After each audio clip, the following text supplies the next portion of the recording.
Welcome back to the channel. My name is Mercy. For those who are new to the channel, I've been a bit quiet for a while, and today I kind of want to talk about why I've been a bit quiet for a while.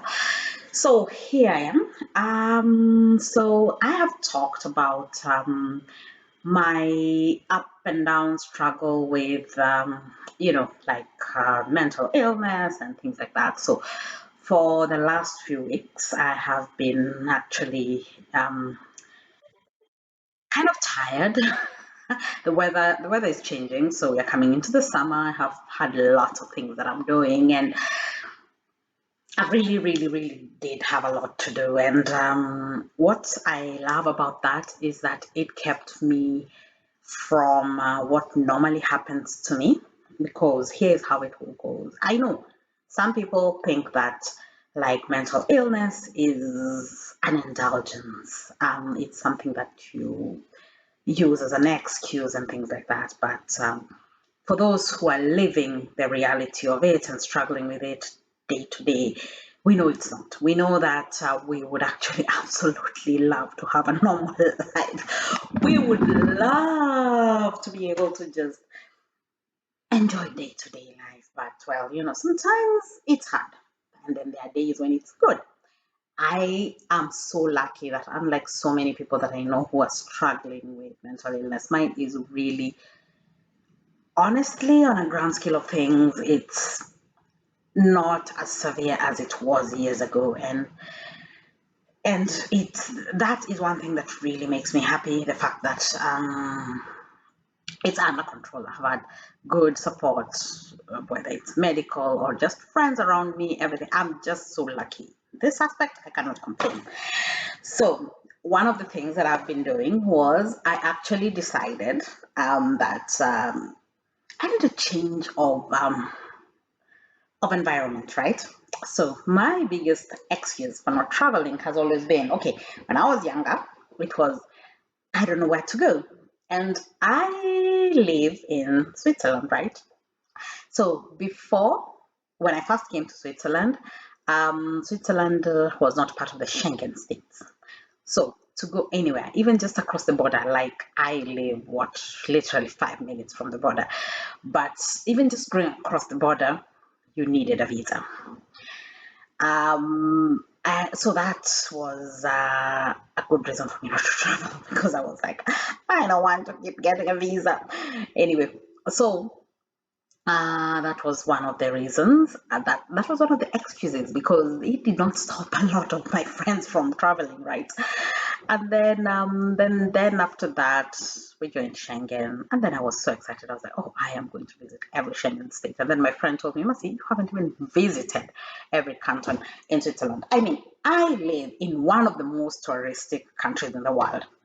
I come from where people come from I was born in a country where people come from all over the world to go there for tourism. I never did. I have never been to Masai Mara. I'm Kenyan. Never been to Masai Mara. Half the time I meet Swiss people who've been to Kenya, and they're like, hi, oh, where are you from? I'm from Kenya. Oh, they usually notice me by the bracelet. Oh, you're from Kenya? Oh, yeah. I went to Kenya when I was a child, and we went to I don't know where. And then I have to give that smile of pretending that I know where that is. And I'm like, oh, yeah, really? That's nice. Every year when I go to, not year, but every time I go to Kenya, I'm like, I need to visit these places. I have been to Mombasa once in my life. I don't even think it was Mombasa, but it was the coast. Once in my life for 1 week. I have been, I don't know, I'm just not a traveling person, right? But then I decided, just because I'm boring doesn't mean that my children need to suffer. They're already suffering from having a mom who has moods that are all over the place, right? So I decided what I'm going to do is I am going to look for options of what to do, right? Where to travel, what to do, just even if it's just a day trip, just small things that can actually activate my interest in traveling, right? So I started looking, and I did look, and I found that even just in Geneva, there are things that I can do. Like I can take half a day to actually do something and discover something. And it does not even have to be that expensive. I think the excuse that I've been using since I became a mother is the fact that everything is just so expensive. But then somebody told me, Mercy, Switzerland is expensive for somebody coming from out of Switzerland. Me, on the other hand, I live here. So I still have to buy food from those same supermarkets, whether I'm on a trip or not. So it's just a matter of knowing what to do. And all these excuses about how expensive things are, I decided no, I'm just going to have to stop that. So I started, and I have actually been to a few places, and I have actually done a few collections. Now the problem is getting the time to edit and put these videos on. So that's what I'm going to start working on. And as soon as I work on that, I will start adding them and adding them and adding them. Then we're going to be able to do that. Now, what does this have to do with mental health? Now, one thing that I noticed when I started going out and not spending a lot. Okay, the advantage for me, I think, as opposed to somebody who doesn't have children, is the fact that I have a toddler. You cannot keep that child in the house the whole day. He forces me to go out. So even on days that I don't feel like I want to go out, I still have to go out because otherwise this kid is going to drive me nuts. So I feel like that is, that helps me to at least be outside. It helps me to be a bit more social. It kind of pushes me to get out of my bubble when I'm feeling like, yeah, it's just too much. So I'm grateful for that. I'm really grateful for that. And then, of course, I also have friends who bother me with phone calls all the time. I don't know why they like calling me, but well, it's good. Um, then I have people that I can call, and yeah. So there's a lot of contact that I'm absolutely forced to have, which is great. Okay, now what happens when you travel? Or when not even just necessarily travel, when you go somewhere new. So when you go somewhere new, you're paying attention to the new things. You're looking and you're seeing new stuff and you're thinking, this is interesting. This is interesting. And then trying to find out the story behind that place, trying to find out why something is the way it is, how something is the way it is, all this. It's just incredible. It really is. It makes you feel like how can I put this? Um, I don't know. For me, every time I go somewhere that I have been planning to go for a while, like making a bucket list, one, it gives me a reason, something to look forward to. And number two, it makes me feel like I've achieved something because sometimes you have some problems or some issues or just basically stuff in your life that you're feeling like you're not making any progress.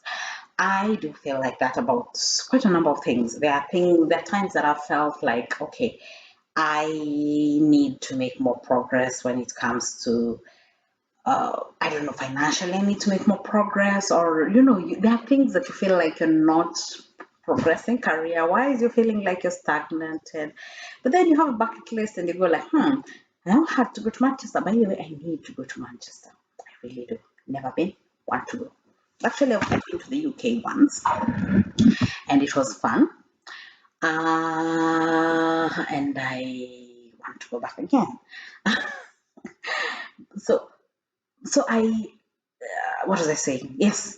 Um, when you look at what you've been trying to achieve, and you go like, okay, I'm going to save up to go to Indonesia. I've never been to Asia. If I say I'm going to save up to go to Thailand, I've never been to Thailand, so I save up. And then, as much as I've not been able to achieve this other thing, which is totally beyond your control, because there are things which are beyond our control, there are things that we just cannot change. It depends on somebody else or something like that. But all this to say that there are things that are beyond our control, and then there are things that we totally can control. And if I can control the fact that I I will plan this, I will do it, I will come back with a result. It's small, but it's something, you know? And it doesn't even have to be a big deal like somewhere foreign. You can just say, I need to go to the next, I don't know where you live, but I need to go to the next state or to the next, just somewhere where you've never been, and just say, I want to be there for a week. I just want to go be there for a week. Figure out what is the cheapest place to stay, how is the cheapest way to get there? What are the things that I can do there, which do not involve sitting in your room and sleeping?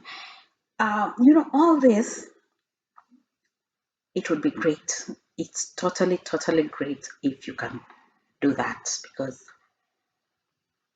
it's such a sense of achievement, at least for me. So this is just a tip for people who feel like I have too much in my head and I just need to feel something good. You just want to feel good about yourself. I think this is a great thing to do. So I'm going to work on the videos and hopefully get a lot of them out so that I can have lots of videos coming in, and we can go back to our regular scheduling and regular updates and regular stuff like that, and just enjoying life. Okay, so looking forward to seeing all of you. Let me know in the comments if there are places that you absolutely loved that you think I should go to. Mind you, I have kids, so please do not tell me. Oh, and I'm very lazy. I don't like climbing things. So, yeah, but anyway, you can suggest maybe somebody else would be interested. But I would love to know, where are the places that you think everybody should go to, and you want me to try. You want me to go to those places and experience it so that I can see what I need to experience.